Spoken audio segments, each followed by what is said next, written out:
So where do you start with customer success? And I think this has been one of the common questions that I've been hearing. And in fact, today we're taking this video from SaaStock at SaaStock Dublin, where we are very happy to participate. We're very excited to have met so many customer success leaders and SaaS leaders today, all through the day, and we'll be here tomorrow as well. So, but in that conversations, one thing that popped up was a lot of the customer success leaders were like, okay, where do we get started?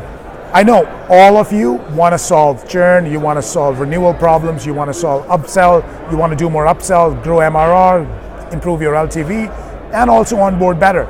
But as a customer success leader, when you're just starting out, when you're rolling out the practice, when you're rolling out technology, where do you want to start? And in my mind, in my experience, what I've seen is the lowest hanging fruit out there is going to be your customer onboarding. Customer onboarding is by far the single largest reason why customers churn. If a customer sticks to you and stays and sees value in the first 30, 60, 90, whatever the time period you want to call customer onboarding, and that, by the way, will depend on how complex your platform is, what sort of customers you're selling into, and what their process of adoption is. In that onboarding period, your goal needs to be very, very clear. Why has the customer purchased the product? Understand that. You can get that information from the customer, from the sales rep. Take that information, translate that into, okay, here is a very specific onboarding plan with which you want to onboard customers. It's not about, and I repeat, it is not about teaching them, training them on every possible feature and enabling them with every possible scenario and the use case that your product can solve. It's not about that.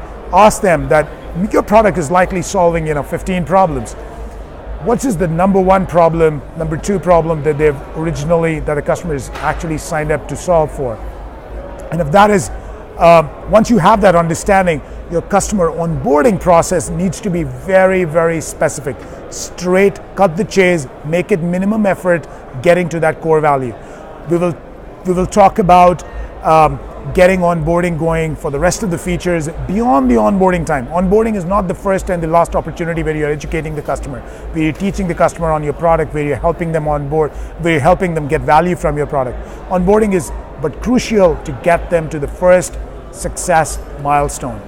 And that value milestone is going to set the tone of this relationship going forward, will ensure that that they start getting value, they start seeing value early in the life cycle. So start with that as your first step. Interestingly, we have put together a framework with which we have helped customers reduce their onboarding time from 90 days to 35 days. And this was just one of many use cases. We've translated that into an example and a complete workbook, which by the way is available on our stand in Dublin 2018. And by the way, I know a lot of you are possibly watching this on LinkedIn or other digital mediums. So go ahead and comment, and we will go ahead and send a digital copy of this white paper and this framework over to you once you comment on this, to get the white paper on onboarding framework. So thank you. See you next time next week.